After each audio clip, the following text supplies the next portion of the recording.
Cheating in exams is one of the biggest malpractices affecting a majority of students pursuing college education today. Cheating is amorphous since it comes in many different forms. For instance, a student can copy somebody else's work and present it as his original work. This could be as simple as peeping at his or her neighbor's work or asking a friend for answers to a question. It could also be more complex where students go online and get the solutions for the exam questions and present them as their original work. Some students even pay some third-party people to do the assignment for them. Cheating in examinations is something that should be avoided at all costs. The one who suffers the consequences is the student that is cheating. There are two broad categories of the consequences of cheating in an examination.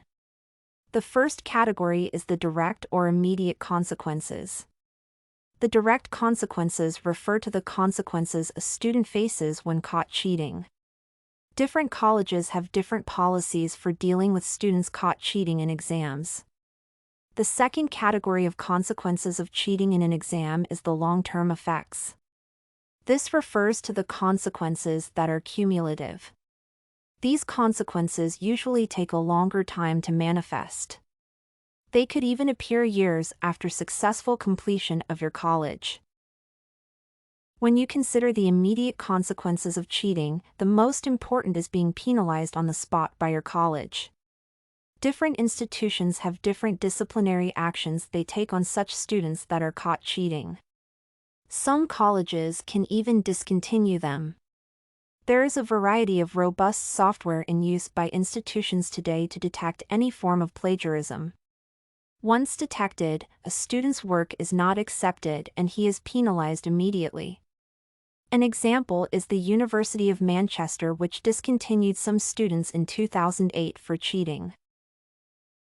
Another immediate consequence is the wastage of precious time. Copying a friend's coursework may appear a good way to save time, but this is actually not the case.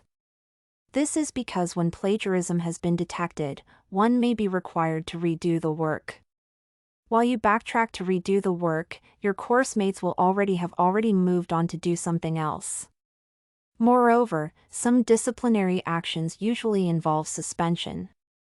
This will mean that you have to wait for a whole year or so before you can get back to class. You could even be blocked from taking the course of your interest once the suspension is over.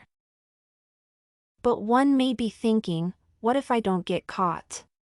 Well, it is true that many students actually cheat and manage to graduate without their institution ever smelling a rat. But there are long-term consequences. You can cheat in an exam, but you can't cheat the system. Let's take a hypothetical case of a project assignment that you have been given to work on as part of your coursework. You decide to pay someone to do it for you since you don't have the time for it. The project is done well and in good time. You get a good grade for the module.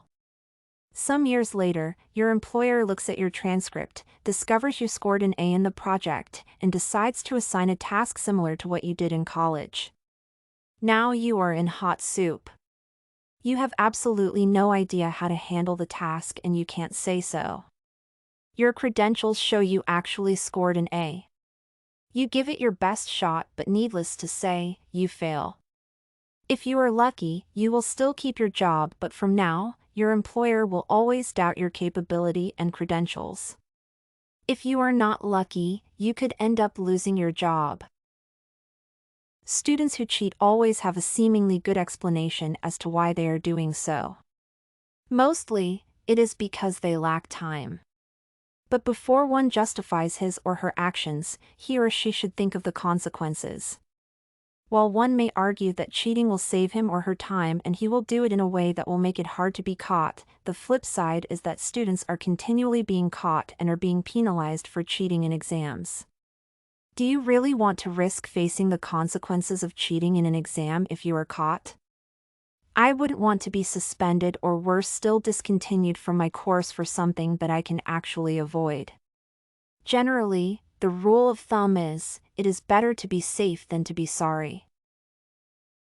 Everything you need for studies, essay samples, writing tools, and tips, you can find at studycorgi.com.